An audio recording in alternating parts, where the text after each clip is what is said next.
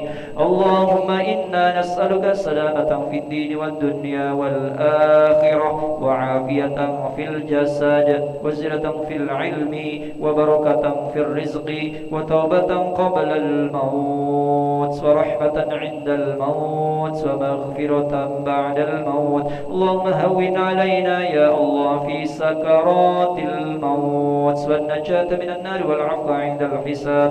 ربنا هب لنا من أزواجنا وذرياتنا قرة أعين واجعلنا للمتقين إماما. اللهم صل على سيدنا محمد صلاة تبلغنا بها حج بيتك الحرام وزيارة قبر نبيك عليه أفضل الصلاة والسلام في لطف وعافية وسلامة وبلوغ المرام. اللهم اختم آجالنا بحسن الخاتمة ولا تختم آجالنا بسوء الخاتمة يا الله بها يا الله بحسن الخاتمة. ربنا آتنا في الدنيا حسنة وفي الآخرة حسنة وقنا عذاب النار. وصلى الله على سيدنا محمد وعلى آله وصحبه وسلم والحمد لله رب العالمين. تقبل الله منكم.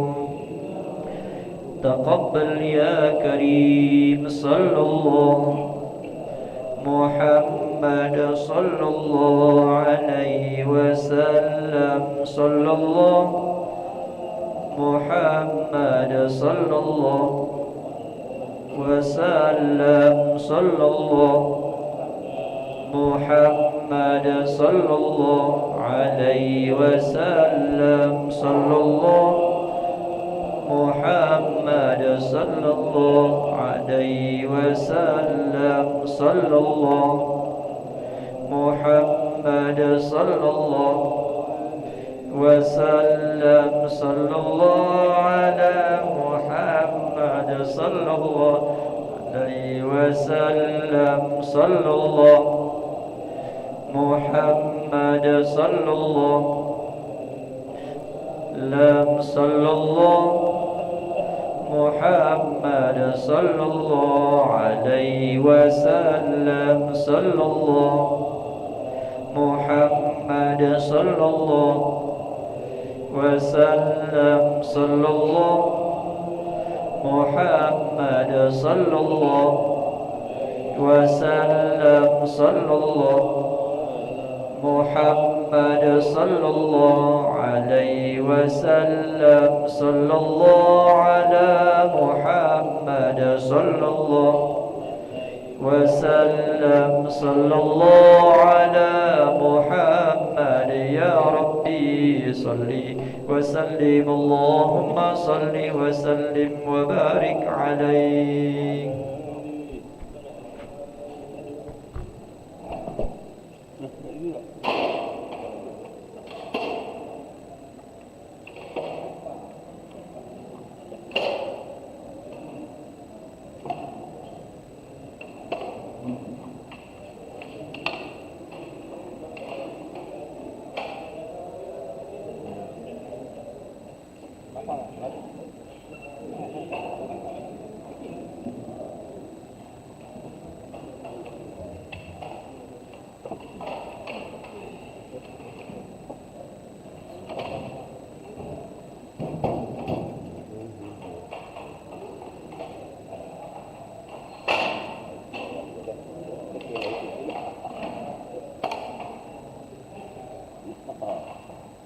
Lepas juga lalu gini.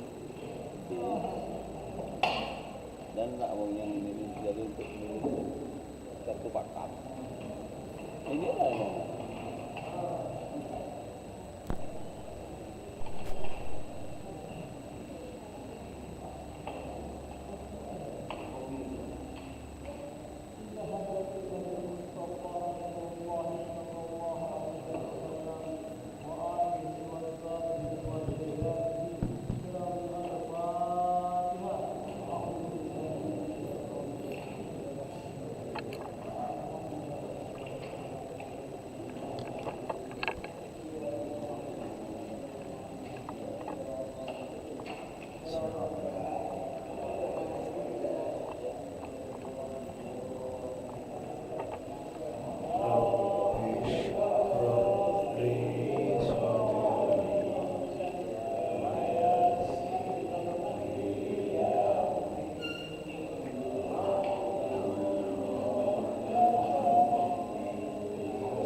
Bapak-bapak, ibu-ibu, mari kita mulai kajian kita dengan sama-sama baca Al-Basmalah.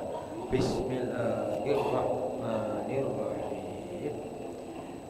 Kajian kita pagi ini masih melanjutkan kajian Sabtu yang lalu, yaitu surat Al-Hijr, surat ke-15.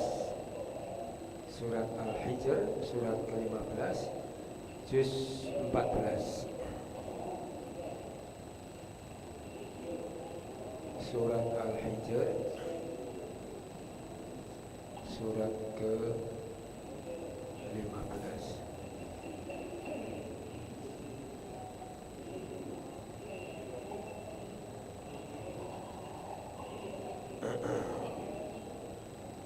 Ini ada kaitannya dengan surat Yasin yang selalu kita baca. Di surat Yasin ayat ke-60 Allah berfirman, A'udzubillahi minasyaitonirrajim. Bismillahirrahmanirrahim. Alhamdulillahirabbil alamin. Nasyhadu an la ilaha illallah wahdahu la syarika lah wa nasyhadu anna Muhammadan abduhu wa rasuluhu la nabiyya ba'dah. Wassalatu wassalamu ala khatamil anbiya'i wal mursalin Sayyidina Muhammadin wa ala alihi wa sahbihi ajma'in, amma ba'du. Allah berfirman di surat Yasin 60, A'udzubillahi minasyaitonirrajim. Alam a'had ilaikum ya bani Adam alla ta'budu syaitan innahu lakum aduwwum mubin. Alam, apakah lam tidak atau belum? Ahad, aku Allah berjanji ilaikum kepadamu, denganmu, ya bani Adam, hei anak cucu Adam, umat manusia, ala ta'budu, supaya sekalian menyembah asyaiton, kepada syaitan. Innahu, sesungguhnya syaitan, lakum bagimu ban Adam aduwwum mubin, musuh yang nyata. Lalu Allah menjelaskan di surat 61, wa ani'buduni hadza siratum mustaqim, dan supaya kamu sekalian senantiasa beribadah kepadaku, senantiasa menyembah aku. Hadza siratum mustaqim, inilah jalan hidup yang lurus. Nah, kemarin juga kita bahas surat Al-Hijr pada ayat 41, Allah menyebutkan hadza siratum alayya mustaqim.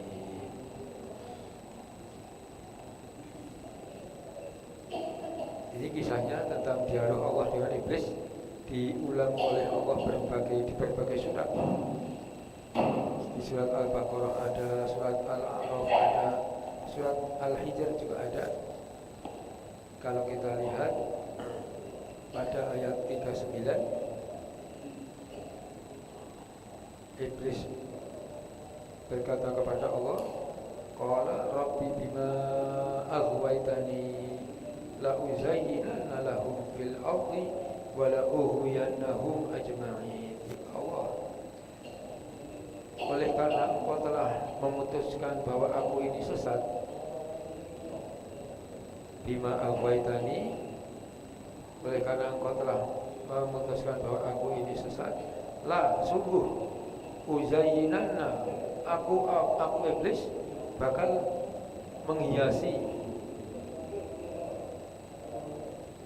perbuatan jahat.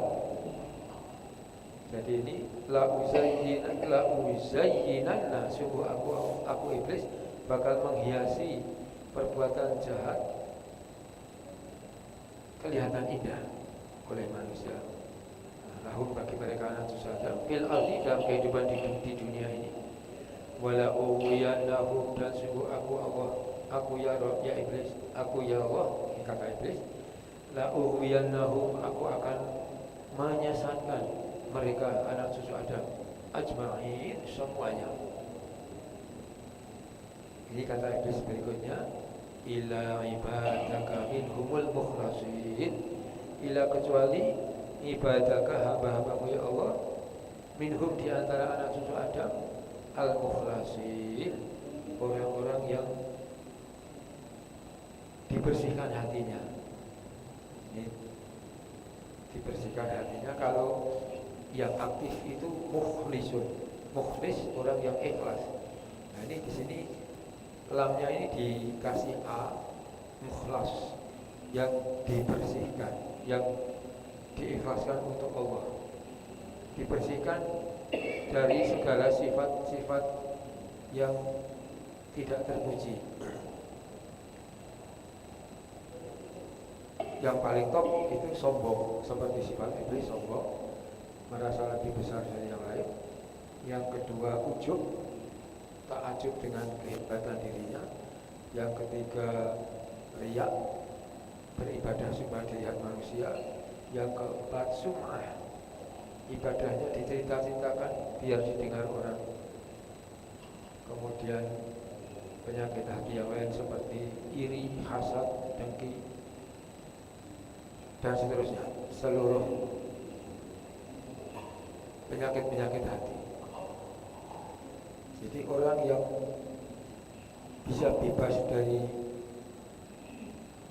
godaan iblis itu yang hatinya dibersihkan, semuanya hanya untuk Allah, mencari ridho Allah.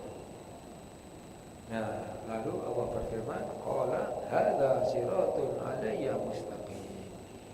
Hadza, inilah siratun, jalan, alayya, menuju kepadaku Allah, al-mustaqim, yang lurus. Lalu ada masjid mustaqim, masjid yang lurus. Ayat berikutnya, inna sungguh ibadi, hamba-hambaku, iblis, laisa laka, tiada bagimu, sultan, kekuasaan, alaihim, untuk mengganggu mereka, illa, kecuali man, orang, itaba'a, yang ia mengikuti ka, kepadamu, minal ghawin, dari orang-orang yang sesat seperti kamu. Ini penegasan bahwa orang-orang yang mukhlasin, hatinya dibersihkan dari segala sifat-sifat buruk, itu tidak ada kekuasaan bagi setan untuk mempengaruhinya. Karena yang takut setan, yang ikut setan itu hanya hamba-hamba yang tersesat, minal ghawin, yang tersesat. Jadi bapak-bapak, ibu-ibu, pangkat yang tinggi di hadapan Allah ini kalau disebut ibadur rahman, hamba Allah, ibadullah, hamba Allah. Jadi ini ibad jamak dari abdun, hamba-hambaku. Jadi banyak ini, banyak hamba-hambaku. Laisa laka, tiada bagimu, alaihim sultan, tiada bagimu setan, tiada kekuasaan bagimu untuk mempengaruhi mereka, untuk mengganggu mereka, untuk mengajak mereka ke dalam kesesatan. Karena ilah yang bisa kamu ganggu, bisa kamu ajak, man ittaba'aka, orang yang mengikutimu, minal ghawin, dari orang-orang yang tersesat. Kalau orang ngikuti iblis, ini komandan setan, lalu apa akibatnya? Wa inna, dan sungguh jahannam, neraka jahanam, lah benar-benar mau itu dijanjikan untuk mereka ajma'in, semuanya yang mengikuti ajakan syaitan. Laha, pada neraka jahanam, ini jahanam ini penyebutan neraka yang paling bawah, yang paling berat. Laha, pada neraka jahanam tadi, sab'atu abwab, ada 7 pintu. 7 pintu. Kita bahas kemarin, Rasul mengajarkan setelah sholat subuh dan maghrib supaya berdoa, Allahumma ajirni minan nar, ya Allah selamatkan aku dari siksaan neraka. Kalau bersama-sama, Allahumma ajirna minan nar, yang diajarkan Rasul itu cuma suruh baca 3 kali. Tapi para ulama mempelajari Quran, ternyata pintu neraka 7. Maka lalu Allahumma ajirni minan nar dibikin 7 kali. Nah, Lissalimin, untuk orang-orang yang tunduk, patuh, taat kepada Allah. Nah, di habis sholat subuh dan habis sholat maghrib dianjurkan membaca Allahumma ajirni kalau sendirian, Allahumma ajirna kalau bersama-sama banyak orang, minan nar, dari neraka. Yang neraka tadi pintunya 7, maka dibaca 7 kali, menutup seluruh pintu-pintu neraka. Likuli, untuk setiap, untuk masing-masing babin pintu neraka, minhum, untuk mereka pengikut setan, juz'un maqsumun, golongan-golongan tertentu. Jadi pintu 1 untuk yang begini, pintu 2 begini, sampai 7 macam. Nah, inilah firman Allah yang menjelaskan tentang penghuni neraka, pengikut setan. Nah, sekarang berikutnya, Quran ini mesti lengkap. Setelah menjelaskan penghuni neraka, ganti sekarang penghuni surga. Innal muttaqina, sungguh orang-orang yang bertakwa kepada Allah, fi, berada di dalam jannatin, taman-taman surga, wa uyunin, di dekat mata air surga. Ini bayangan kita kalau bapak-bapak pergi ibadah haji atau umroh di tanah Arab itu, kota Mekah berisi gunung-gunung batu, di luar kota lautan padang pasir. Maka kalau ada kebun-kebun, taman-taman, mata air, ini substansinya intinya adalah sesuatu yang amat sangat menyenangkan. Oleh karena itu umat Islam diwajibkan paling tidak sekali dalam hidupnya untuk beribadah haji bagi yang mampu, supaya menghayati kata-kata jannatin wa uyun, taman-taman surga dan mata air yang sangat membahagiakan. Udkhuluha, masuklah kamu sekalian ke dalamnya, bisa min aminin, dengan penuh keselamatan dan penuh rasa aman. Selamat, aman, bahagia, sejahtera. Wa naza'na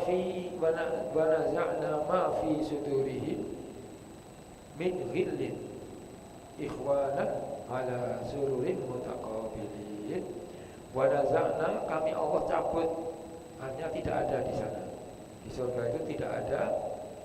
Ya, ini ma kami cabut, kami hilangkan, kami lenyapkan. Kami cabut, kami hilangkan ma, segala apa saja. Penjelasan itu min ghillin,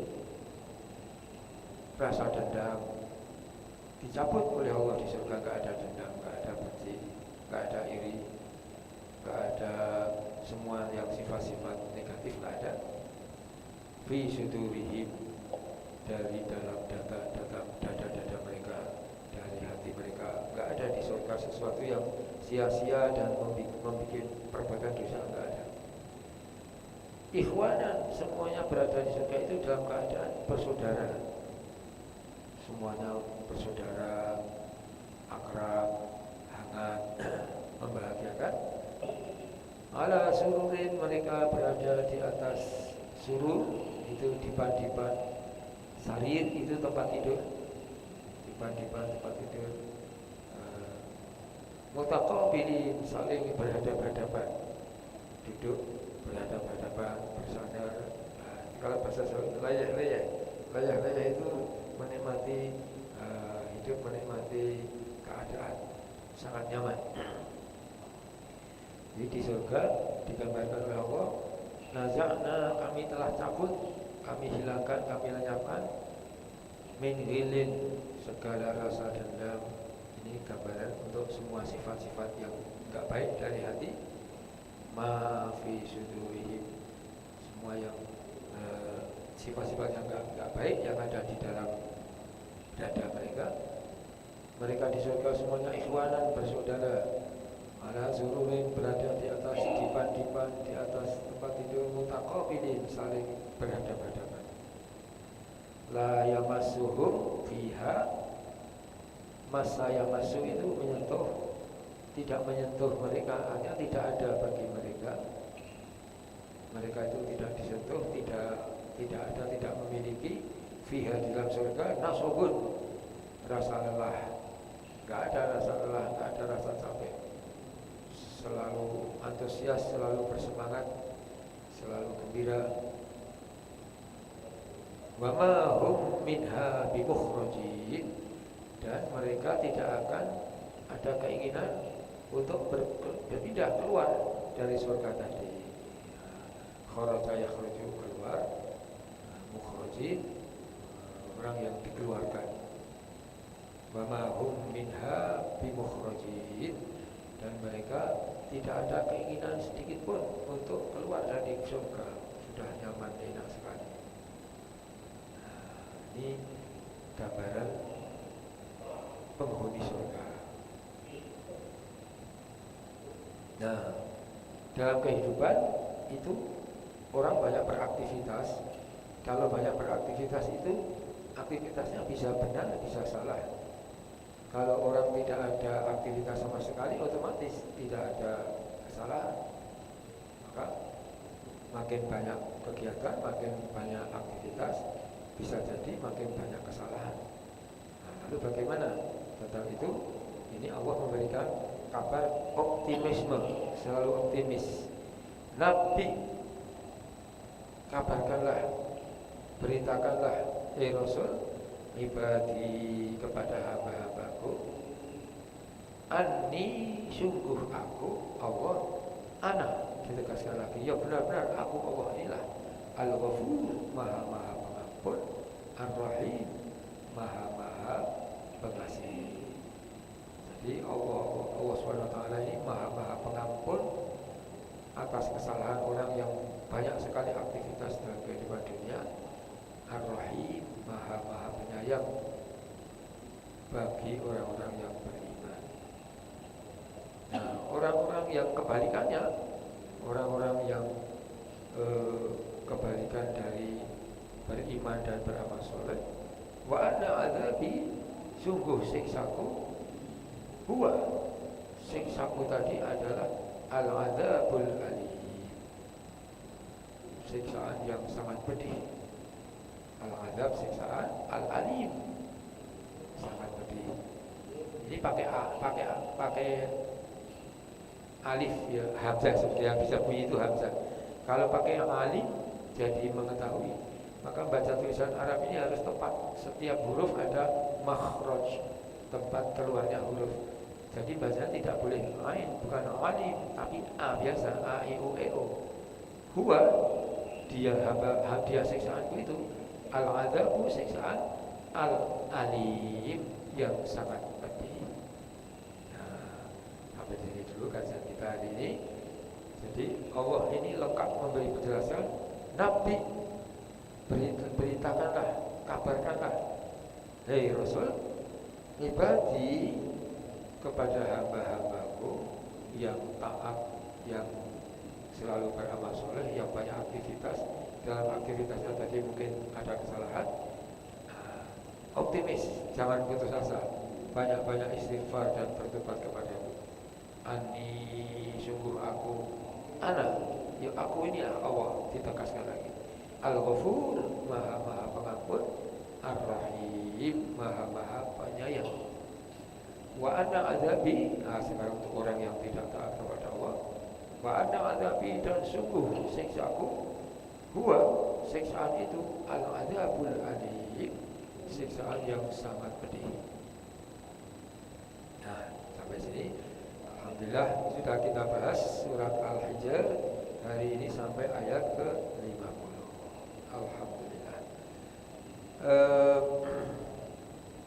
Bapak-bapak, ibu-ibu, sekarang mari dari dan untuk kita, siapa akan memulai? Ini Pak Haji Danarto sudah hadir. Selamat datang Pak Haji, pulang dari umrah, mudah-mudahan menjadi umrah yang makbul. Silakan, ada yang bisa sampaikan? Mic-nya. Ya.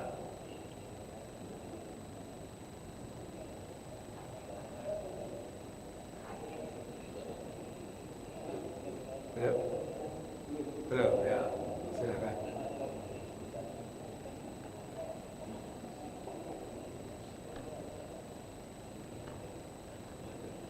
Ya. Silakan dari dalam kita surat Al-Hijr.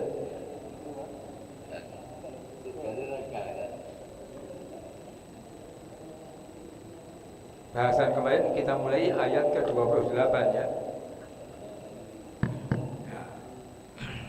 Assalamualaikum warahmatullahi wabarakatuh. Waalaikumsalam warahmatullahi wabarakatuh. Semoga segenap majelis tadabbur, ibu-ibu, bapak pagi ini sentiasa berlimpah hidayah maghfirah dari Allah Subhanahu wa taala. Amin ya rabbal alamin.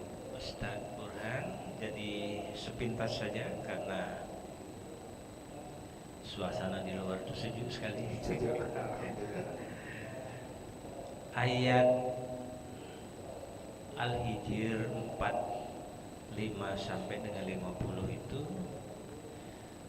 yang 45, 46, 47 itu mengingatkan bahwa manakala kita berkualitas takwa, maka janji Allah adalah surga tempatnya.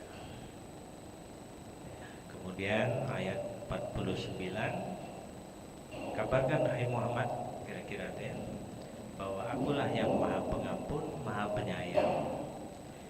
Namun di ayat 50 diingatkan sesungguhnya azabku adalah azab yang sangat pedih. Jadi ketika kita lalai, ibaratnya itu ketika kita mendapatkan rahmat, karunia, nikmat-nikmat, cara pelimbangnya tuh beladas tuh jangan sampai kelewatan, harus ingat. Nah, mengingatkan ini sudah diingatkan dalam ini, dan saya yakin ini tentu ada kaitan dan hubungan dengan ayat-ayat lain di surat-surat lain. Penegasan bahwa 45 sampai 48 itu jadi Allah betapa nikmatnya kehidupan di surga. Dalam satu kajian yang lain disebutkan bahwa nanti ketika di surga, ibu-ibu, kita ini kira-kira tinggi badan kita sekitar 30 meter. Woi, besarnya tingginya 30 meter, usia rata-rata 35, kira-kira begitu. Usia 35 itu lagi ganas-ganasnya nih, maksudnya itu lagi gagah-gagahnya, betul. Nah, jadi memang itu bisa dicapai di alam dunia untuk menanamnya, menuainya nanti di surga.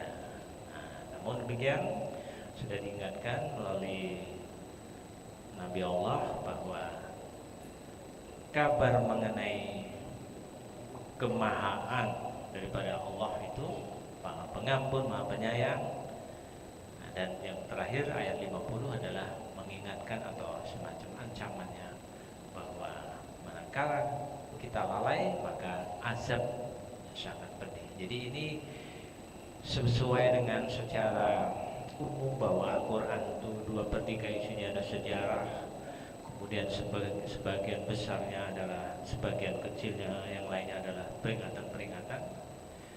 Dan inilah salah satu yang digambarkan oleh ayat 45 sampai 50. Barangkali pembukanya demikian. Kami Terima kasih Pak Haji Jarwo. Assalamualaikum warahmatullahi wabarakatuh. Waalaikumsalam warahmatullahi wabarakatuh. Luar biasa sekali. Rasul itu diutus mempunyai dua fungsi, itu basyiran wa nadhiran, memberi kabar gembira bagi orang-orang yang menerima ajaran Rasul. Kemudian nadhiran, memperingatkan bagi yang menolak ajaran Rasul. Dan semuanya dijelaskan secara detail dalam Al-Quran ini. Jadi tinggal memilih manusia, memilih untuk beriman dan beramal soleh atau memilih kafir, memilih kufur. Di dalam surat Al-Kahfi yang selalu kita baca di hari Jumat itu, bagi orang-orang yang mau beriman silakan beriman, bagi orang-orang yang mau kufur silakan kufur. Semuanya ada akibatnya masing-masing. Di seluruh yang disampaikan Rasul itu bermuatan basyiran, memberi kabar gembira bagi orang-orang yang beriman, dan nadhiran, memperingatkan bagi orang-orang yang tidak mau beriman. Jadi setiap Quran membahas penghuni neraka, nanti berikutnya penghuni surga. Bahkan tentang catatan amal di akhir surat idza zulzilatil ardu zilzalaha zilzalah faman ya'mal mithqala dzarratin khairan yarah. Siapa yang beramal sekecil apapun kebaikan, dia akan melihat catatannya, melihat pahalanya. Kemudian berikutnya ganti yang negatif, wa may ya'mal mithqala dzarratin syarran yarah. Nah, ganti yang negatif, yang tidak bagus juga akan ada. Dan nanti ada penimbangan. Maka lalu yang berat timbangan kebaikannya orang yang beruntung, yang ringan kebaikannya lebih berat negatifnya rugi, yang tengah-tengah 50-50 itulah Al-A'raf, ada tembok tinggi memisahkan surga dan neraka. Nah, yang persis 50-50 ini di tengah-tengah ini. Maka nanti dialog di surat Al-A'raf itu menarik sekali. Dialognya penghuni surga kepada penghuni neraka. Apakah kamu sudah mendapatkan apa yang dijanjikan Allah? Yang penghuni neraka jawab. Terus ada orang yang di Araf, di tengah-tengah yang 50-50. Dia melihat ke sana, senang sekali ke situ ya. Dia melihat ke sini, sedih sekali. Tapi gimana ini? Posisiku tengah-tengah. Jadi akhirnya dengan kemurahan Allah, karena masih ada iman dalam hatinya, terakhirnya nanti yang dimasukkan ke surga karena maha murahnya Allah. Menarik sekali mengkaji Quran ini, nggak habis-habis. Di awal Al-Hijri ini, orang-orang non-Muslim itu nanti semuanya menyesal. Mereka itu sangat ingin kalau dulu waktu hidup di dunia itu jadi orang Islam. Ini ayat yang kedua ini, yawaddu alladzina kafaru, orang-orang kafir itu sangat ingin laukanu muslimin, kalau dulu waktu hidup dunia itu jadi muslim. Nyesel semua, tapi sudah tidak ada gunanya karena sudah hidup di akhirat, tinggal memetik. Jadi beruntunglah kita orang-orang yang mendapatkan hidayah menjadi muslim. Tinggal iman itu harus dipelihara terus, disuburkan terus, ditumbuh suburkan dengan mengkaji, dengan beramal yang baik, yang soleh, terus berusaha meningkatkan kebaikan kita. Terima kasih Pak Joko. Ustadz Nur bisa menambahkan informasi dari ayat-ayat yang kita kaji pagi.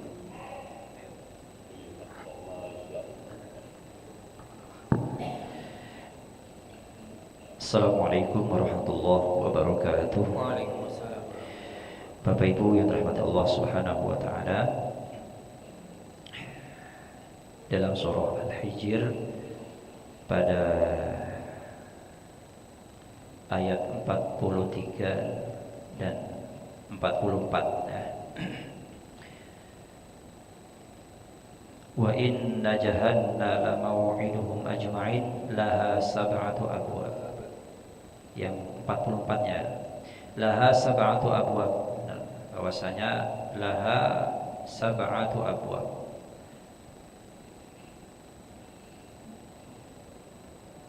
Pada neraka ada Pada neraka ada 7 pintu. Likulli babin minhum juz'um maqsum. Di setiap pintu itu sudah ada bagian-bagiannya, ada penghuni-penghuninya, ya. yang masuk Ada calonnya sudah di situ. calon. Calon pintu yang pertama calon ini, pintu kedua calon ini. Dalam tafsirnya disebutkan, tafsir Qurtubi ya, Imam Al-Qurtubi mengatakan bahwa neraka jahanam adalah neraka yang paling bawah. Dan neraka jahanam ini, yang pertama ya, neraka jahanam ini diperuntukkan untuk umatnya Nabi Muhammad SAW yang pendosa, yang berbuat dosa. Bahkan ketika Malaikat Jibril menjelaskan tentang nama-nama neraka yang 7, Malaikat Jibril hanya menjelaskan 6. Yang satunya tidak dijelaskan, yaitu Jahannam. Rasulullah kemudian tanya kepada Jibril, "Ya Jibril, kok cuma 6? Yang satunya apa? Neraka apa?" Jibril diam. Terus dipaksa didesak oleh Rasulullah SAW. Akhirnya Jibril cerita bahwa neraka Jahannam satunya, wahai Rasulullah. Untuk siapa ya Jibril? Maka dikatakan bahwa untuk umatmu ya Muhammad, umatmu yang pendosa, yang pada akhir hayatnya tidak bertobat kepada Allah Subhanahu wa taala. Nah, itu saking menjaga hati Rasulullah, malaikat Jibril menyembunyikan itu. Namun setelah didesak oleh Rasulullah SAW, malaikat Jibril kemudian menceritakan. Ini disebutkan dalam tafsir Al-Qurtubi. Kemudian ada lagi neraka Lazo yang kedua. Neraka Lazo. Menurut Mujahid dalam tafsirnya, kata Lazo sendiri berarti menyala-nyala. Lazo itu nyala-nyala. Hal ini sejalan dengan yang diinformasikan dalam surah Al-Lail dalam surah Al-Lail, yang maksudnya adalah maka kami memperingatkan kalian dengan neraka yang menyala-nyala, dalam surah Al-Lail. Kemudian siapakah calon penghuni neraka ini? Neraka Lazo ini siapa calon penghuninya? Kemudian lanjut dijelaskan bahwasanya neraka Lazo ini adalah diperuntukkan bagi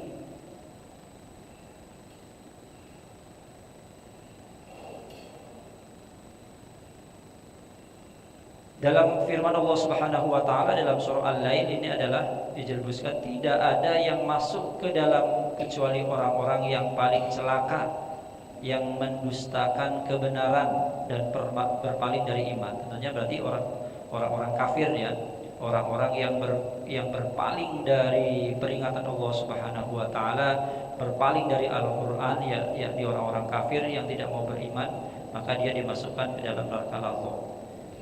Tadi sebelumnya adalah neraka Jahanam. Jadi suatu ketika neraka Jahanam ini, ketika para pendosa dari umat Nabi Muhammad SAW yang masih memiliki iman, tentunya dimasukkan ke dalam neraka Jahanam. Dalam kitab tafsir tersebut dijelaskan, nanti suatu ketika neraka Jahanam ini kosong. Kosong karena apa? Karena umat Nabi Muhammad yang sudah masuk ke dalam neraka Jahanam dicelup dulu di situ, karena mereka masih ada keimanan, kemudian mereka diangkat diangkat sesuai dengan dosanya masing-masing. Ada yang dosa banyak maka lama di sana, ada yang dosanya sedang-sedang saja, kemudian juga ya sedang-sedang saja dalam neraka, mungkin lebih sedikit di sana. Kemudian ada yang dosanya sedikit, lebih cepat diangkat dari api neraka. Itu adalah neraka jahanam. Kemudian yang ketiga adalah neraka hutomah. Nah, kita sering mendengarkan kalimat hutomah dalam surah apa itu? Al-Humazah. Wailul likulli humazatil lumazah alladzi jama'a malahu wa 'addadah yahsabu anna malahu akhladah kalla la yunbadanna fil hutomah. Nah, ini narullahil muqadah. Nah, neraka ini hutomah dapat ditemukan tadi di dalam surah Al-Humazah. Dalam surah Al-Humazah. Calon penghuni neraka ini adalah orang-orang yang suka mengumpat atau ghibah. Ya, mengumpat atau ghibah. Ini tidak hanya umat-umat terdahulu tentunya. Tentunya terkhusus bagi orang-orang siapa saja dari hamba-hamba Allah Subhanahu wa taala yang gawenya ghibah, gawenya mengumpat, gawenya memfitnah, maka mereka akan dimasukkan ke neraka ini dulu, yaitu neraka hutomah. Dan orang-orang yang terdapatnya dengan harta kekayaan dan orang yang terpedaya dengan hartanya. Orang-orang yang terpedaya dengan hartanya tidak mau berbagi, tidak mau bersedekah, seumpamanya mereka mengatakan bahwasanya harta ini milikku, harta ini, kemudian tidak mau dikeluarkan zakatnya, maka dia masuk ke dalam neraka hutomah. Kemudian yang keempat adalah neraka sa'ir. Nah, neraka sa'ir dalam Al-Quran makna sa'ir itu sendiri adalah menyala-nyala, sama dengan lazo tadi. Yang namanya neraka ya nyala-nyala apinya. Digambarkan dalam surah Al-Muluk, neraka ini merupakan seburuk-buruknya tempat kembali. Seburuk-buruknya tempat kembali. Kemudian berdasarkan informasi dari surah Al-Muluk, diketahui bahwa di antara calon penghuni neraka ini adalah mereka yang mendustakan pemberi peringatan. Mendustakan kepada pemberi peringatan. Siapa? Allah Subhanahu wa ta'ala.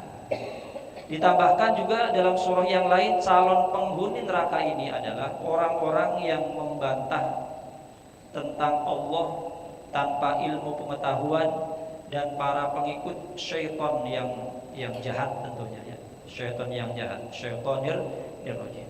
Kemudian ada lagi neraka jahim. Neraka jahim ini adalah untuk orang-orang kafir. Kemudian neraka sakor yang keenam. Calon penghuni neraka ini adalah yang meninggalkan sholat. Nah, ini sakor. Jadi bukan saja umat-umat terdahulu, tapi umat-umat Nabi Muhammad pun ketika dia meninggalkan sholat, lalai dengan sholatnya, maka dia termasuk penghuni daripada neraka sakor. Kemudian yang terakhir adalah neraka hawiyah. Neraka hawiyah di dalam riwayat bahwa ini merupakan tingkatan neraka yang paling bawah. Nah, ini neraka hawiyah yang paling bawah. Jadi yang paling pucuk neraka jahanam, kemudian berikutnya yang kedua ya sampai yang ketujuh yaitu neraka hawiyah paling bawah. Neraka hawiyah ini adalah diperuntukkan bagi orang-orang munafik. Ini bahaya orang-orang munafik. Di luarnya dia kelihatan Islami, tapi di dalamnya dia kafir. Ya, dia tidak menerima kebenaran Allah Subhanahu wa ta'ala. Ini munafik dan bakal menghuni neraka hawiyah.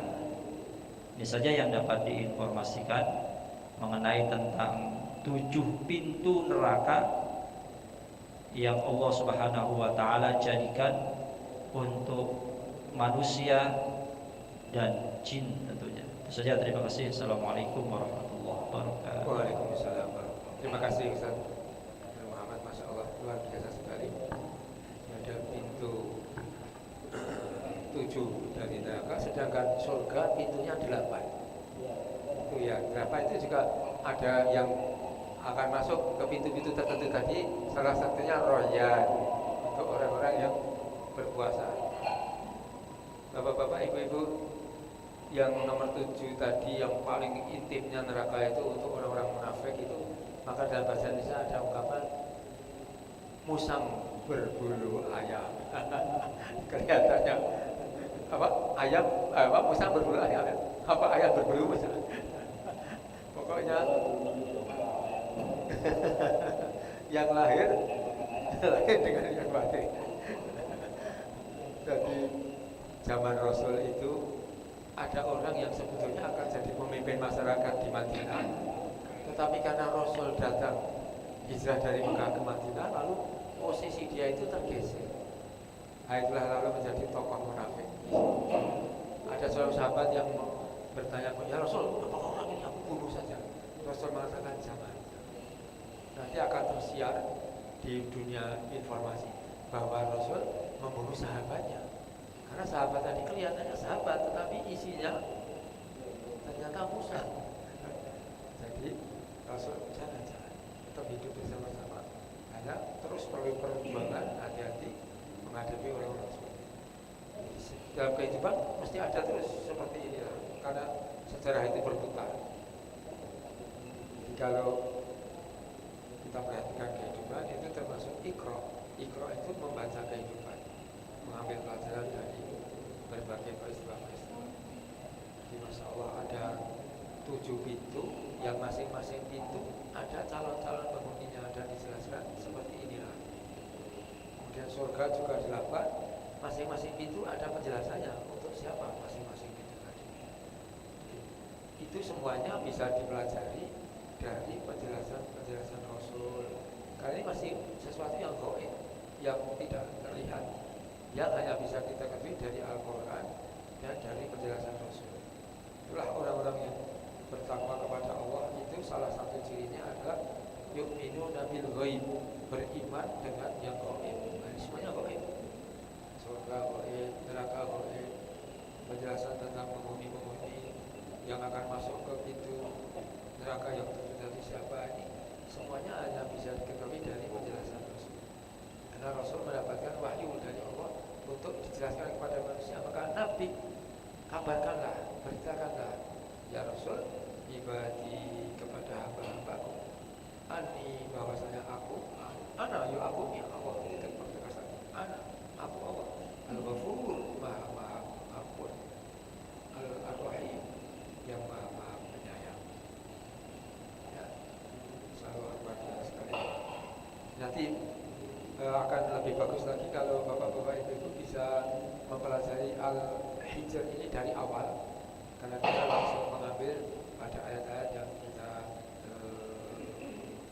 lihat yang sangat penting untuk segera diketahui. Kemarin kita mulai dari ayat ke 28. Wa idh qala rabbuka lil malaikati inni khaliqun basyaran min salsalin min hamadin masnun.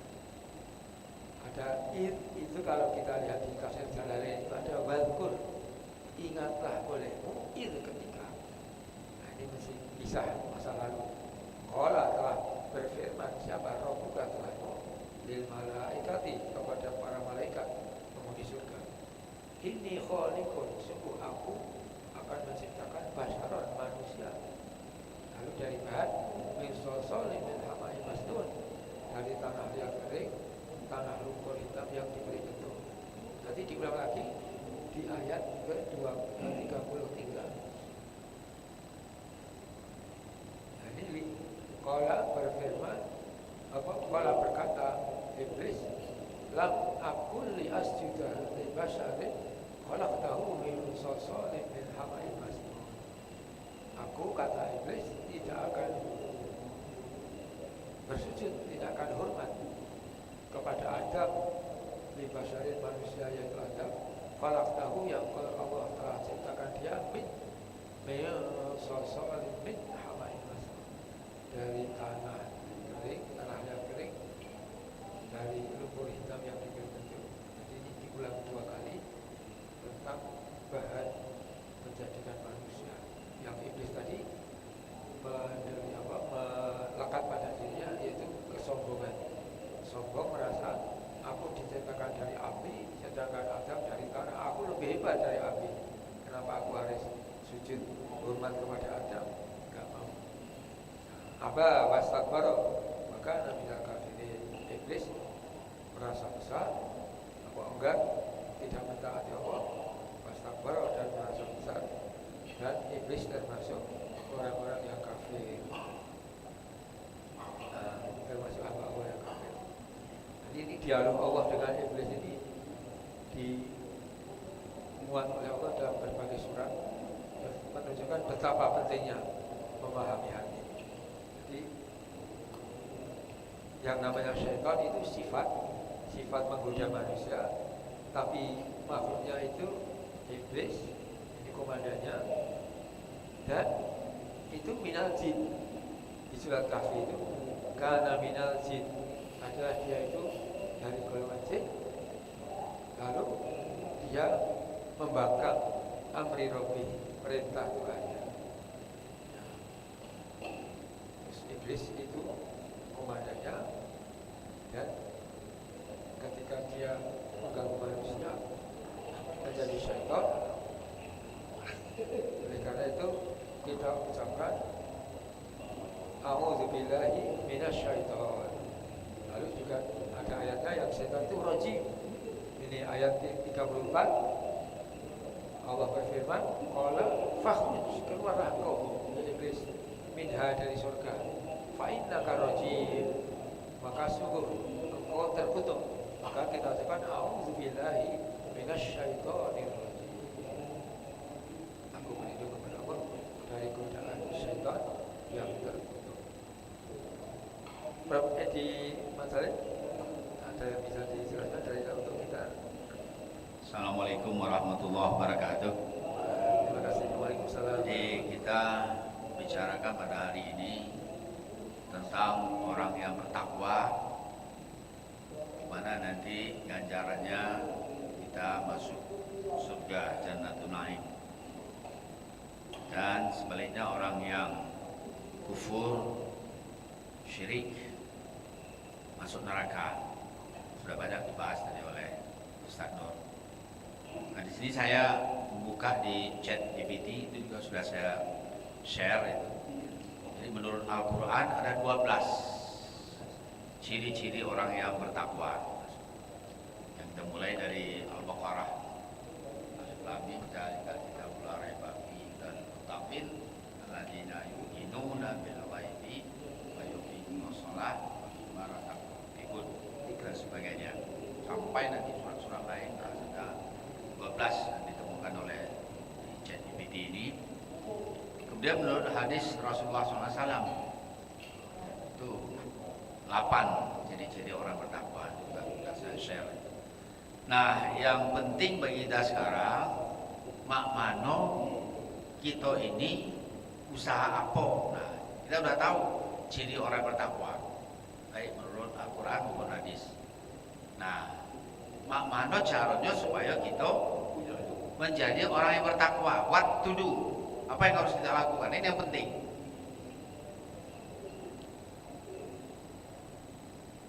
Nah, sering saya tanya sama mahasiswa, gampanglah masuk surga, apa gampanglah masuk neraka? Mana Pak Yulis? Hah? Gampang masuk surga ya? Nah, kalau budak-budak muda jawab gampanglah masuk neraka. Masuk surga itu susah, dia bilang. Padahal kata Rasulullah, senyummu adalah sedekahmu. Nah, itu sudah tiket masuk surga. Sedangkan kalau masuk neraka, bunuh wong dulu, atau menzinai anak gadis orang, maka tawan ditujah oleh famili ini kan, masuk penjara, ujung-ujungnya baru masuk. neraka, wah ini susah kalau masuk neraka. Nah, di sini juga ChatGPT menyimpulkan ada 8 usaha yang bisa kita lakukan untuk kita menjadi orang yang bertakwa. Nah, yang pertama sholat 5 waktu dengan khusyuk. Tentu supaya khusyuk ini yang lebih baik kita lakukan di masjid. Kita telah melakukan, insya Allah. Mudah-mudahan semaksimal mungkin kita usahakan 5 waktu di masjid berjamaah. Tentu akan lebih efektif dan lebih khusyuk. Nah, yang kedua menurut ChatGPT ini membaca Al-Quran, mentadaburi Al-Quran yang sudah kita lakukan. Dan tidak saja membaca dan mentadaburi, yang paling penting adalah mengamalkan. Nah, mengamalkan Al-Quran tersebut.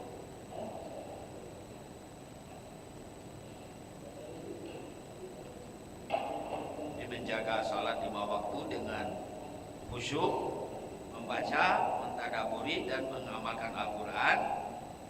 Jadi kita baca, kita pahami, kita ambil pelajaran dan kita amalkan.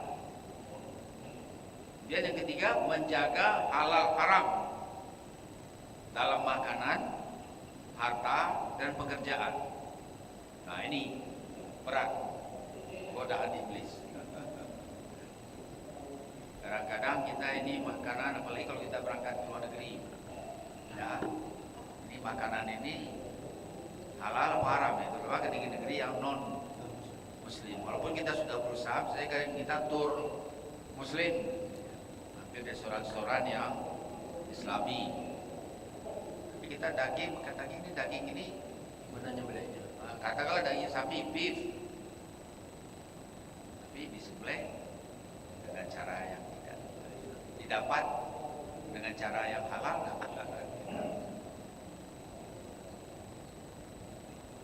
Itu juga dalam pekerjaan kita, ya, ada aja godaan-godaan.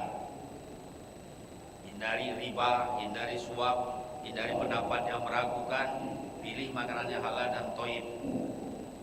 Dan yang keempat, banyak beristighfar dan segera bertaubat. Kita di masjid juga lebih banyak waktu untuk istighfar, ataupun juga di rumah kita, baik waktu pagi dan petang, bagaimana yang dibagikan. Kemudian kelima, menahan amarah dan memperbaiki akhlak. Nah, ini juga sulit, susah. Godaan iblis lagi, ya, menahan amarah dan memperbaiki akhlak. Itu kita sudah berusaha ini semua. Baik diam, bagaimana cara diam saat marah? Nah, ini susah. Marah tapi diam. Ambil wudhu, ubah posisi, sholat, maafkan. Dan yang keenam, usaha yang bisa kita lakukan untuk jadi orang bertakwa, sedekah, infak secara rutin, ya, walaupun sedikit sesuai dengan kemampuan kita.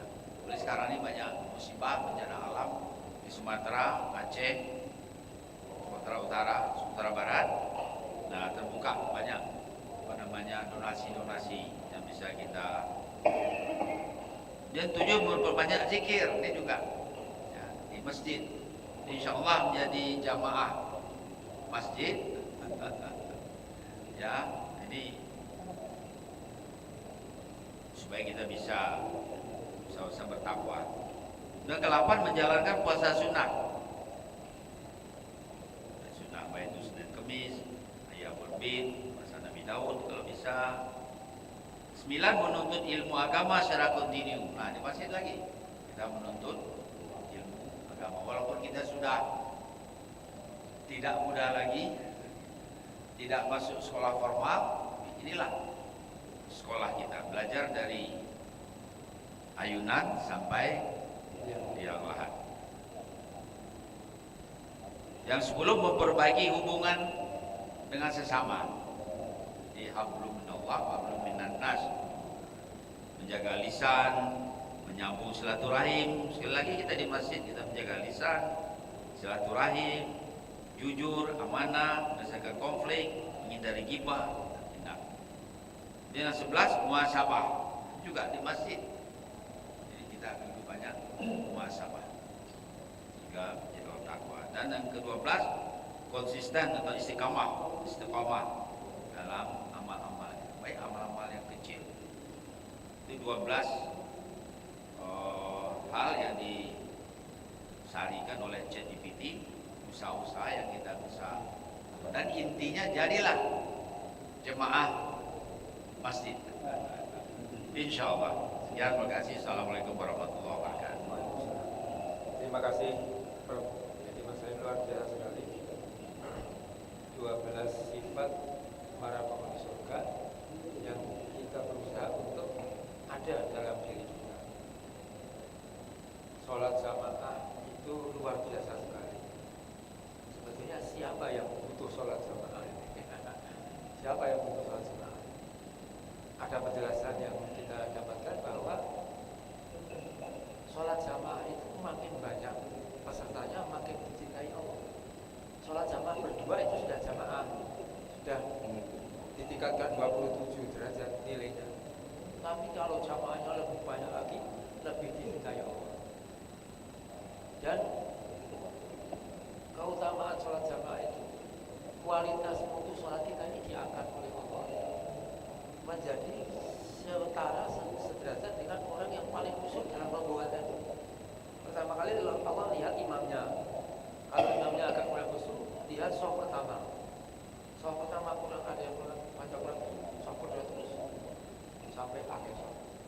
Kalau shaf rombongan tadi itu pada pikirannya kemana semua, tetap diterima Allah.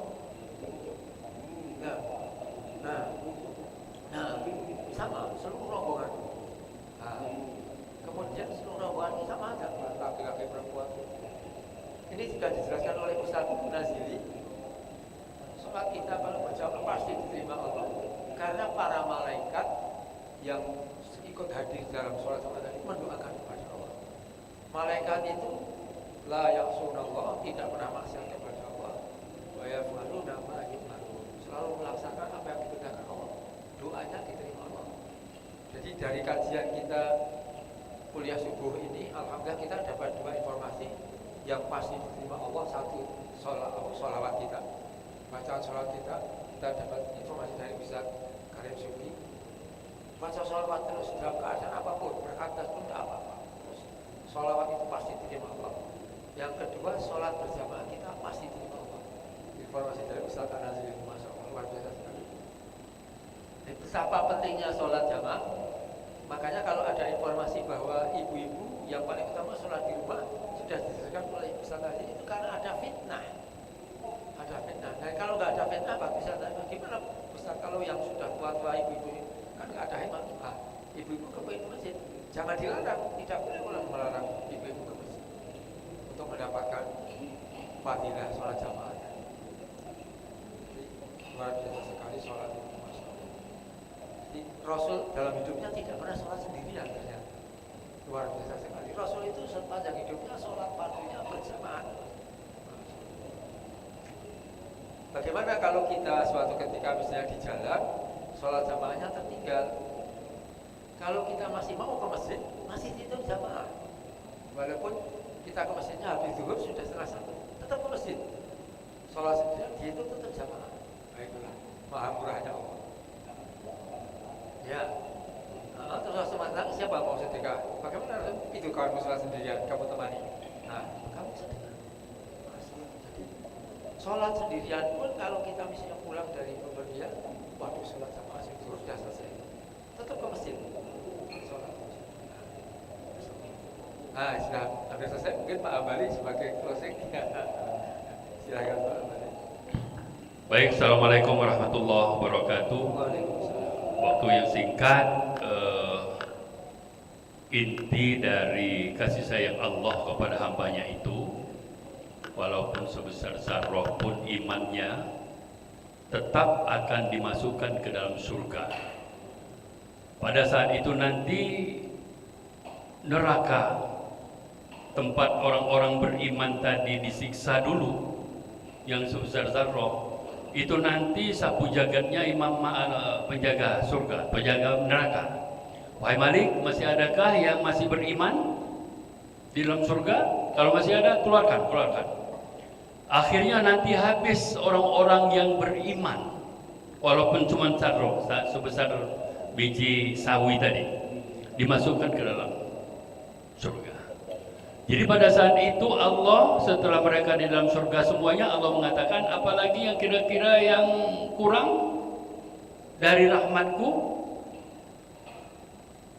Ya kita menjawab, dah kata lagi yang kurang. Alhamdulillah, kami bersyukur bahwa janji engkau adalah benar.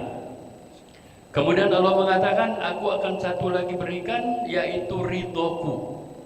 Akan kuberikan kepada kamu, sehingga tidak lagi ada perasaan ragu-ragu di dalam diri kami, kata Allah, dan dalam diri para semua hamba. Surga lah dinjukkan, dinjuk puluh ridho. Jadi apa lagi yang kira-kira kurang? Tidak ada lagi. Nah kemudian kalau Pak Nur Muhammad tadi mengatakan ada pintu, ya jangan tidak diomongkan dulu biar gitu ini seimbang. Pintu surga itu 8. Ada 8. Pintu yang paling utama itu Ar-Rayyan. Yang pertama pintu Ar-Rayyan ini golongan orang-orang yang aktif berpuasa Ramadan maupun puasa-puasa sunnah lainnya. Lah termasuk galau gitu di sini atau insyaallah lah masuk galau itu. Minimal Ayyamul Bid 13, 14, 15 ditambah 8 hari Senin Kemis ya jadi 8 ditambah 3 11 ditambah puasa-puasa lain lagi. Nah itu pintunya Ar-Rayyan khusus bagi orang-orang yang aktif melaksanakan puasa baik wajib maupun sunat. Kedua pintu sedekah. Sedekah beras sering gitu nih paling kecil itu. Kemudian masukkan itu di dalam tiap nak masuk masjid, lo masuk itu nih masuk ke duit dulu walaupun cuma 5.000. Nah, itu khusus pintu orang-orang yang rajin bersedekah, orang-orang yang kaya dermawan. Yang ketiga, babus sholat. Orang-orang yang menjaga sholat 5 waktunya dan sholat-sholat sunnah lainnya, tahajud, hajat dan lain sebagainya. Kemudian yang keempat, pintu jihad. Pintu orang-orang pejuang dalam Islam fisabilillah. Jihad itu baik dengan tenaga maupun jasad kita ikut, maupun pikiran, maupun dengan apa saja pemikiran-pemikiran untuk jihad kepada Allah Subhanahu wa taala. Yang kelima pintu az-zikir, orang-orang yang sering berzikir. Walaupun dalam sholat berzikir, di luar sholat juga berzikir, semua berzikir. Ini juga yang memelihara bagaimana supaya takwa kita mantap, istiqomah. Dengan selalu zikir kepada Allah dan selalu ingat kepada Allah. Dengan selalu ingat kepada Allah, insya Allah kita tidak akan bisa memperdosa. Pertanyaan Pak Prof tadi. Kemudian pintu al-hazimiyah al-aghaiz. Nah, pintu ini adalah pintu khusus bagi orang-orang yang menahan amarah. Kemudian orang-orang pemaaf. Maaf itu diberikan, bukan sudah diberikan oleh kita sendiri yang sudah memaafkan. Itu yang kita ucapkan sebelum tidur. Kita kan Allahumma ighfir lil muslimin wal muslimat wal mu'minin wal mu'minat. Salah satu doa kita sebelum tidur tuh itu. Jadi kita lah bersihkan dulu dalam diri kita ini, kita memaafkan dosa orang-orang yang terasa orang itu berbuat jahat pada kita. Kemudian yang ketujuh al-aiman. Pintu al-aiman, kaget tertulis besar itu Pak, pintu aiman, pintu royan, semuanya untuk bertawakal sepenuhnya kepada Allah. Tawakal niat, percaya niat kepada Allah bahwa segala sesuatu itu baik datang dari Allah, jahat juga dikenakan oleh perbuatan kita. Allah tidak pernah zalim kepada kita. Jadi kalau ada kejahatan yang datang pada diri kita, sesungguhnya itu bukan dari Allah, tetapi dari diri kita sendiri. Kemudian yang kedelapan, babul walid, orang yang sayang kepada kedua orang tuanya ketika dia masih hidup, tidak durhaka kepada orang tua, babul walid, untuk berbakti kepada orang tua. Nah, masuk gitu kan, puasa gitulah sudah, sholat gitulah sudah, haji gitulah sudah, bersedekah gitulah sudah, apalagi lah masuk galau dalam kita diri kita ni. Jadi royan kita dapat 8 pintu ini, dapat galau lagi itu Pak, dapat galau. Cuman pintu utamanya itu ar-royan. Sebab mengapa royan? Puasa itu untukku kata Allah, dan aku yang akan memberikan pahala. Itu yang baca berbohong di luar puasa, di luar tidak puasa, di dalam rumah tidak puasa. Nah, itu kita ada istaqim kama, ya, bertakwalah kepada Allah sebagaimana Allah telah memberikan petunjuk kepada kamu. Barangkali itulah intinya di dalam surat Innal muttaqina fi jannati wa uyun udkhuluha bisalamin aminin wa naza'na ma fi sudurihim min ghillin ikhwanan ala sururin mutaqabilin. Di dalamnya tidak ada lagi dendam kesumat. Di antara mereka yang ada dalam surga itu tidak ada dendam kesumat.